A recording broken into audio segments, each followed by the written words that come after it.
Take it in. Take it in.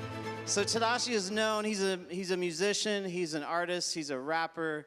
He has won all kinds of awards. But tonight we are not going to talk about that. We're going to check our alarms, I guess. It's time to go to bed right now. No, that's not what we're going to talk about. We are going to talk about a real story that impacted your life. You had to hear to their story of kind of a trajectory for you and your family, and then your son Chase there was a different story that played out. Can you share with us a little about that? Yeah. Well, first of all, thank you for allowing me to be here this evening. Shout out to Jeff. Can we give him a round of applause, please? The mastermind that he is. It's an honor to be here. I'm grateful you got a chair that works for me. I appreciate it. From a distance, it didn't look like it was going to work, but it worked. It's iron. It's actually iron. It's not IKEA plastic, so I'm grateful. So I do music, and I had just released an album that it broke into the Billboard Top 100. It was #1 on certain charts, and it was my third studio album, and the label was excited, and we were all excited. Tours were coming about, opportunities were coming about for endorsements, sponsorships, partnerships, all these things, and I was looking forward to what was coming down the pipeline. And I leave to go to an event, and when I get to the event, I get a call from my wife, and she says, "Hey, I just want to check in and let you know that Chase has a little cough, but he's okay." I said, "Oh, okay, cool. Let me talk to him." And anybody that had ever met Chase, like, he's the baby that is slobbering all over himself. So as he spoke, it sounded like he was underwater while he was talking, because there was so much slobber and just wetness everywhere, and it was adorable. And so I would say hi to him, and then I would leave, and I would fly to the next city and do the next event. And then I text like, "Hey, just finished, about to get on the plane, come home." I get on the plane, I fly home, and I land back in Dallas, where I was living at the time. And if you've ever flown on a plane or you watched a movie, you realize it's really true. When a plane lands, unless you got the weirdo in the back clapping that it landed safely, it's really silent on the plane. Everybody, especially early in the morning, like my flight, everyone's still asleep, or they're quiet, they're not wanting to be bothered. And I look at my phone, I turn it back on, and it says that I have 17 missed calls and I have voicemails. And I was like, what is happening right now? So I called my wife, Danielle, and she said, "He didn't make it." And I said, "What?" And she said, "He didn't make it." And I said, "What are you talking about? Who didn't make it? I don't understand." And she said, "Chase, he didn't make it." I said, "What?" And she said, "Yeah, his cough got worse and he went to sleep. I gave him medicine, he went to sleep, and when I went back in his room, he wasn't responsive. We called 911, and by the time he got to the hospital, he had already passed away." And in that moment, I don't know what happened next. Everything was a blur. I just remember screaming really loud on this plane and punching the wall and scaring the crap out of everybody around me, but not caring, because I wanted to get off the plane as fast as I could. And so I get home from the airport, and I see my wife, and we embrace, and we just fall to the floor. And we cry. Someone helps us up, and we go in the room, and we're in the room for 5 days straight. No food, no talking to people, just tears, prayers, pictures, tears, prayers, pictures.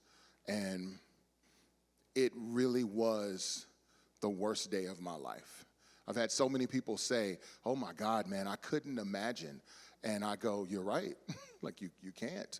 It's not anything that I would ever want someone to imagine. It's not anything, that phrase, I wouldn't wish this on my worst enemy, that actually rings true now. I'm like, oh yeah, I would never wish this on anybody. But in that moment, my life came to a halt. And everything that I saw down there ended up not being a thing that I would ever go toward, because everything stopped and took a different direction. So that was 10 years ago. Yes. And it's taken all that time to process this. It's one of the first times you've shared about it in this context. You share about it a little bit in some of your concerts and things. Right. But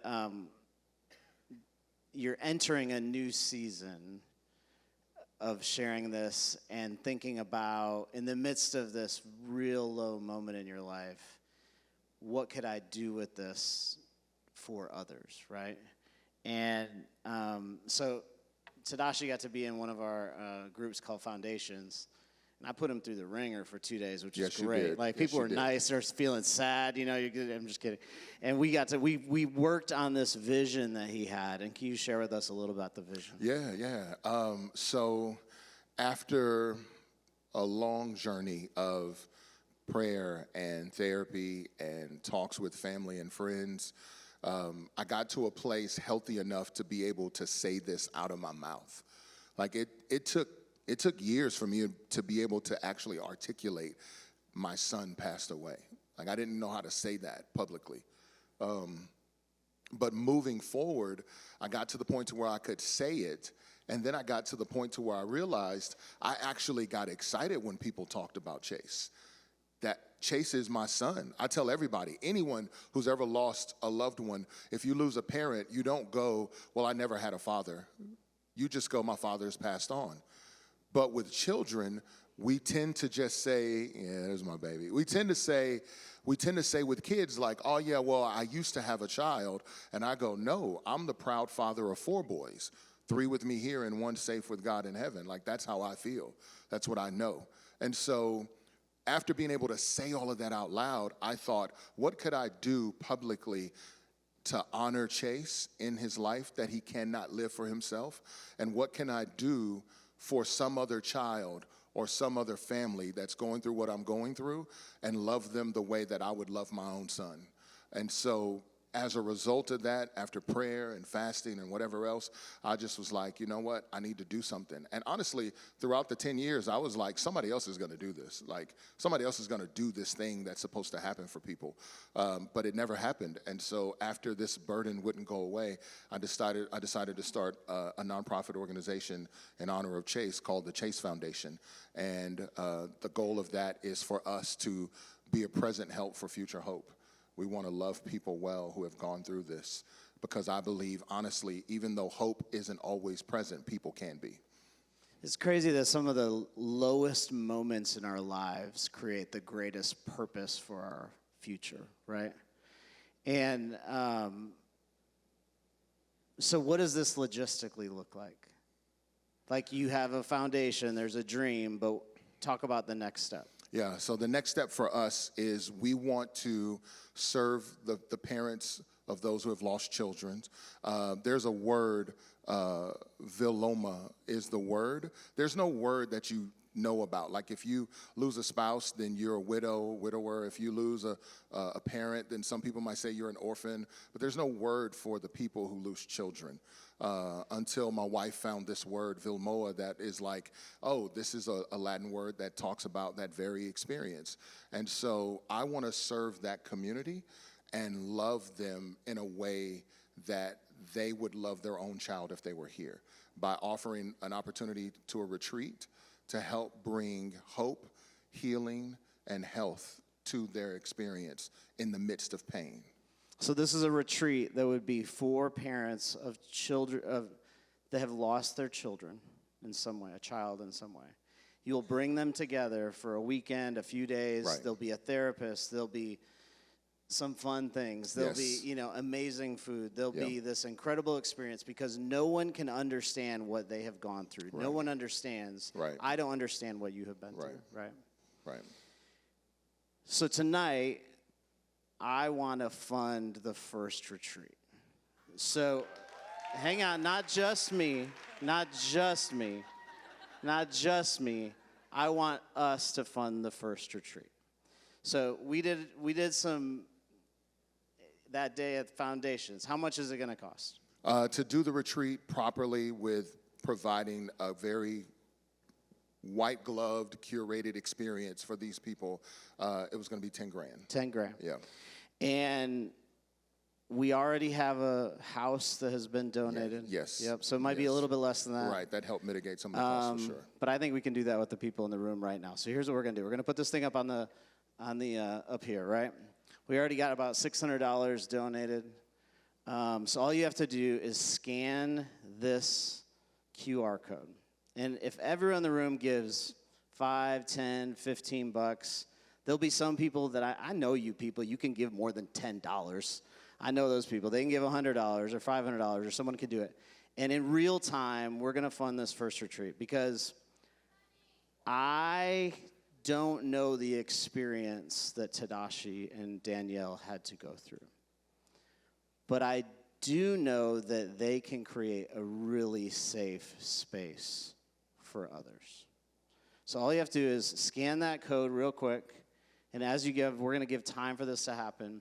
It's going to start coming through really quickly, and we're going to fund at least $5,000 right now. I know we will, and if we don't, I will pay the rest of it. But I think we're probably going to fund like $10,000 in real time, real fast as we do this. So as people are doing this, I have a question for you. Yeah. If someone is in that moment of sadness in their journey, what piece of advice can you give as they're working through that emotion? So for anyone who knows what it's like and has experienced the loss of a loved one, like it doesn't have to be a child, it can be anyone that's close to you, family, friend, coworker, what have you. What I've come to realize first and foremost is that the world keeps going. Like it does not stop for you. They may pause to show respect, share condolences, but the world keeps going when you can't. And the first thing you have to do is choose to take the time, because their busyness will come to you in a form of almost shame or judgment, as if you should keep going when this traumatic thing just happened to you. There are people I know who have lost loved ones, and I read this book that helped me out tremendously called The Body Keeps the Score. And it talks about war vets who lose limbs and come home, and then they have phantom pain in the limb that is gone now. And they live with this psyche and this reality that they still have it. I woke up several years getting up to go change a diaper for a child that wasn't there, getting up to go make food for 2 boys at the time when there was just 1. And then having to stop and realize, oh, I really have to address this because I can't keep moving forward that way. So take the time to acknowledge what really happened, regardless of what other people are doing and how culture keeps moving forward.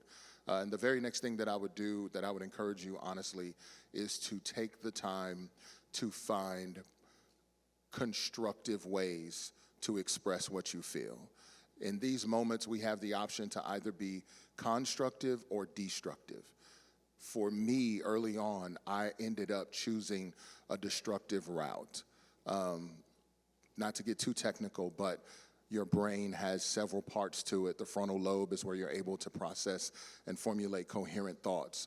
But in moments of intense trauma and pain, you automatically revert back to the reptilian part of your brain where base functions take place. And it's often those base functions are informed by the upbringing you had. So for me, my base function was to go to everything I saw as a kid, and it wasn't pretty. And so I needed help to be able to move back into a soothed and comforted place to understand and make coherent thoughts out of the frontal lobe. But that took a moment for me to say, no, I need to fight to be constructive. So whatever I could do, the breathing exercises that we just went through is a tool that I use.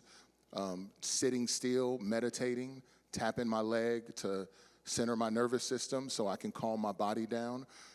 Closing my eyes and humming so that I can center my thoughts on the sound so I don't focus on how bad life can feel. All these things were tools to help me get back to a place in my right mind where I could think and do constructive things instead of destructive things. Because what happens is you get destructive over a period of time and you look back and there is the melee of waste that you caused in your destructive rant, tirade, whatever.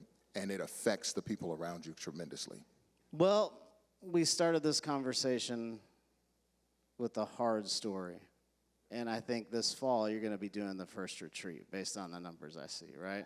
Wow. Oh, my God. So I know there's still more money coming through. Wow. We're going to make this happen. Let's give a standing ovation for Tedashii. Let's make sure he does this thing and makes it happen for other people just like us. Thank you guys so much. Thank you. Thank you. Thank you, everybody in this community.